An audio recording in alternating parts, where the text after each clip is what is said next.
Akka mootummaa dura dhaabbatu maaliif barbaachise? Mootummaa dura kan dhaabbannu mootummaa dura dhaabbachuu maaliif barbaachise? Wanni wal dura dhaabbachuun kun maaliif barbaachise? Mootummaa karaa nagaatiin qabsaa'u jechuun mootummaadhaaf eebba kennuu miti. Harka rukutaa fi ba'uu miti. Tokko tokko akka paarlaamatti dhaqanii nusuma jajuuf as jirra paartii hundeeffannee akka jedhan sanaa miti. Kaayyoo qaba. Kaayyoon qabsaa'uuf bilisummaa Oromootiif Oromiyaati. Amma Oromoon nuti qabsoofnuuf suni ajjeefamaa jira.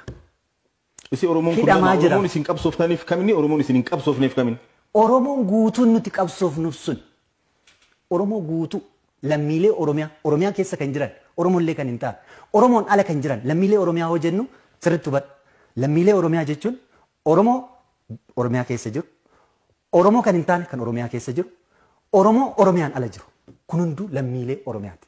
Lammiilee Oromiyaa nuti qabsoofnuuf sun har'a darara jala jiru. Sirna kanaan dhiitamaa jiru.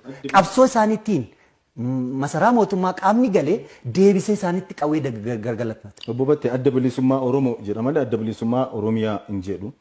Abaa'oon adda bilisummaa Oromooti ammas sababni isaa Oromoon Oromiyaan ala jiru. Sigalee Oromoon Oromiyaan ala jiru. Adda bilisummaa Oromiyaan jiru. Ammas Oromiyaan amma jirtu tanaan ala Oromoon jiru. Oromoota sana hundaaf mirga isaanii hundumaa bakka jiranitti Matakkal kan jirus Kamisee kan jiruufis waan falmannuuf adda bilisummaa Oromooti nuti. Oromiyaan naaroodha akka sanatti. Oromiyaan nuti jennu amma defined taatee jirtu tun baay'ee hiphoodha. Kanaaf Oromoon Oromiyaa irra bal'aadha. Oromiyaan ala baay'ee. Hedduu galatoomuu Obbo Battee bakka waraanaa sanitti naa deebii yeroo mootummaanis bakka lama dhaabbattan kan jiru kuni. Mootummaanis kanaan isin himata. Namootiin adda addaas firris ta'ee diinnis adda bilisummaa Oromoo waa'ee amma waraanaa kana yeroo himamu akka harka isin keessaa qabdan dubbata. Karaa biraatiin waa hedduu waan dubbata namni yeroo tokkotti itti aanaa hayyuu duree ture. Egaa biyya galanii booda qabsoo karaa nagaa dhiisanii akka deemanii waraanatti dabalaman himama. Kana hunda walitti qabuudhaan warra argitee dhihaa kibba fi dhihaa Oromiyaatti qabsoo hidhannoodhaan warra lolaa warra gaara keessa deeman kan isinii walitti hidhani maal jettan sana? Ilaa ati amma qabsoo bilisummaa Oromoo keessatti gaaf tokkos ta'u qooda fudhattee beekta. Akkan sirraa hubadhutti akkanumatti.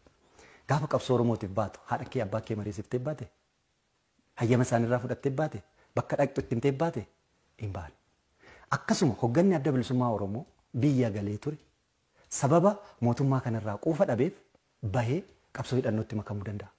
Sanaaf addi bilisummaa Oromootti hin gaafatamu. Humna hidhate qaba ture addi bilisummaa Oromoo damee tokko waraana kana galchuu irratti rakkoo uumameen nutis hanqanneerra mootummaanis garmalee nu sardeera waraanni jirus wabii dhabeera warra galeerraa laalee mootummaa kana amanuu dadhabeera.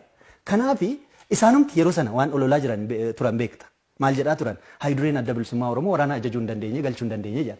Okay galchuu hin dandeenye dadhabne isinis immoo guyyaa 15 jettanii nu sardaa jirtu waraanni kun kaayyoo baheef qaba. Itti dhaqanii isa mariisisu amansiisuu feesisa jedhamee adda bilisummaa Oromoo haydureen dabalatee beegii dhaqanii jaalmarroo wajjin mari'atanii waan irra gaan immoo ufanii asittis marii godhanii marsaa lammataa gaafa isaan deemanii furmaata tokko irra ga'uu deeman waraanni baname kan bane mootummaa adda bilisummaa Oromoo yookaan waboorraa yeroo sanatti dhukaasa dhaabuun labsamee ture bakka gadhiisafii turan zan mootummaa waraana labse hayduree abaa'oo naqamtirraa deebisan ugguranii akka achi hin geenye hojjechuu ajajoota waraanaa kana wajjin akka naasofne eentu cabse kan mootummaa qawwee harkaa qabu akka dubbiin sun hin deemne godhame. Egasii abbootii gadaatti fi abbootii amantaa koree teeknikaa jedhamee walii galanii utubanii koreen sun amma danda'u godhe. Mootummaan kan sanarraa hafee wal ta'anii caffee Oromiyaatitti asuma yeroo pirezidaantii Shimallisitti taa'anii kanaan booda waraana hin qabnu waraana dirreedhaa hoggan hin qabnu jedhamee walii mallatteessan. Dubbiin jechaa fi mallattoo fi gochi adda ta'uu amma ilaali biyya kana keessa jirra. Ati dirreeyyuu teessee waraana hogganuun baay'ee ulfaataadha nama beekuuf. Ammoo sitti fakkaatu Finfinnee keessa taa'ee Daawud waraana hogganaa jira hoo jedhan haa fakkaattuuf hoo jedhaniin malee akka namni kun hidhata waraana wajjin hin qabne warri waliin tures beeka warri jedhee ololus beeka. Qaama bakka lama dhaabbate sana seeraa dhiyeessuu ni danda'u. Akka dhaabatti involve goonee jirra taananis immoo akkaataa maluun seeraan gaafatamuu ni dandeenya. Garuu kun hin godhamu. Siyaasatu ololatu irraa tolfama. Maaliif? Salphumatti Daawud Ibsaa Jaal Daawud Ibsaa ajajaa waraanaa walii galaa turani. Abdii Raggaasaa ajajaa walii damee dantaa waraanaa turani. So jarri kun waraanan walitti qaban. Amma adda bilisummaa Oromoo keessatti dameen dantaa waraanaa jira. Hin jiru. Kana fooyyee kasii jedhe. Biyya kana keessa gallaan siin jedhe qaamni sun nurraa adda bahee nu durseetu labsate. Qaama Finfinnee hin beeknu. Isaanis hin taliigamnu. Kana booda isaan jalatti dirqama irraa fudhannu sin qabnu koree mataa keenyaa uummanne jedhanii labsan. Miseensonni keessan gariin keessattuu kan biyya alaa jiran warri miseensa aktiif miseensa adda bilisummaa Oromoo caasaalee biyya alaa jiran keessa qooda fudhatan suduudhaan yeroo marroo fi namooti kana fakkaatan waliin hiriiran ni dhagahama ni argina. Miseensi keenya caasaan keenya kan amma boordii filannootti galchinu namoota 10,000 fi 16 galchinu. Biyya alaarraa caasaa qabdan miseensota qabdan. Caasaa hin qabnu lammiin biyya alaa miseensa adda bilisummaa Oromoo ta'uu hin danda'u. Hoggana keessaa hir'ifni siin jedheen jira. Sababa lammummaatiin miseensa dhaabaa ta'uu hin danda'u. Deeggaraa ta'uu danda'a. Deeggaraa waan haasa'uuf garuu deeggaraan Awurooppaa Ameerikaa jiru. Afileeshinii abaa'oo qabu.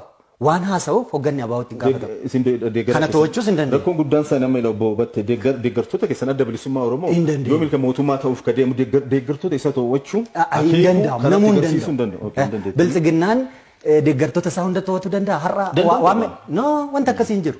Biyya walaba ta'e keessa jiraata namni kun. Seera poolisii ittiin isa hiituu hin qabdu, ittiin himattus hin qabdu. Namni yaada isaa wanti fakkaate dubbata biyya walabaa keessa waan jiru. Kanas jiru hoggana keenya yoo ta'e isa seera ittiin gaafannu qabna. Kan biyya alaa jiru miseensa keenya kan nama hin ta'initti ulaagaa seeraa miseensa keenyatiin qaama paartii kanaa nama ta'ee hin jirretti gaafataman fudhanna. Hedduu galatoomi waa'ee mootummaa ce'umsaatti haa deebinu. Biyya mootummaan jiru keessatti mootummaa ce'umsaa labsuun waan fakkaatu lammaffaa boordii filannoo keessatti galmooftanii filmaataaf qophaa'aa jirtan jechuudha. Amma mootummaa ce'umsaa labsitanii filmaata irratti ni hirmaatanii mootummaa ce'umsaa adda bilisummaa Oromoo labsitan yoomitti haa eegnu? Ka jalqabaa biyya mootummaan jiru keessatti kan jette dogoggora akka keenyatti mootummaan gadaasaa fixateera. Mootummaan gadaasaa fixate immoo mootummaa hin jedhamu. Caffeen Oromiyaatis gadaasaa fixateera. Paarlaamaan biyyattiis gadaasaa fixateera. Kan isarraa maddu kamiyyuu seeraa miti. Kanaan booda kan ta'uu qabu konveeshiniin dirqamsiisa korri dirqamsiisa tokko murna hawaasaa hundumarraa kan walitti ba'e utubame hegeree Oromiyaa keessumattuu bakki rakkoon guddaan jiru siyaasni biyyattii wiirtuun siyaasa biyyattii diinagdee biyyattii as maddi jeequmsaas as Oromiyaan dirree jeequmsaa kan ta'an Oromoonii fi lammiileen Oromiyaa kamiyyuu kanaan booda tasgabbii akka namne qaamni na ilaallata jedhu hunduu dirree tokkotti dhufee ce'umsa yoo jennu mootummaa hanga filannoodhaan qaamni mootummaa ta'u paartiin mootummaa ta'u filamee mootummaan seeraa hundaa'utti murni hundumtuu walitti dhufee egeree Oromiyaatiif ni ta'a waan jedhu waliin kalaqee waliin roodmaappii kaa'ee ce'umsa sana waliin hoogganee feetu qaama walaba ta'e isa abbaa imaanaa jennu. Muudatee abbootii gadaasaa ta'u ogeeyyiis piroofeeshinaaliis haa ta'u muudatee feetu immoo hundarraa kan walitti dhufe qaamolee jaarmiyaalee siyaasatillee dabalatee kan walitti dhufe kan waliin taliigan tokko uummatee ce'umsa kana hoggaa tokkoof isoo ta'e hanga filannoon sun adeemsifamutti geggeessuu qaba. Kana kan jennuuf filannoon itti deemnu eenyutu heera maalirraa maddeen aangoo maalirraa maddeen filannoo geggeessa. Boordiin filannootu amma namni hir'ateera. Nama irratti kana bakka buusu paarlaamaan seeraa miti akka jennu keenya. Paarlaamaan seeraa waan ta'an immoo boordii filannoo geggeessuu hin danda'u.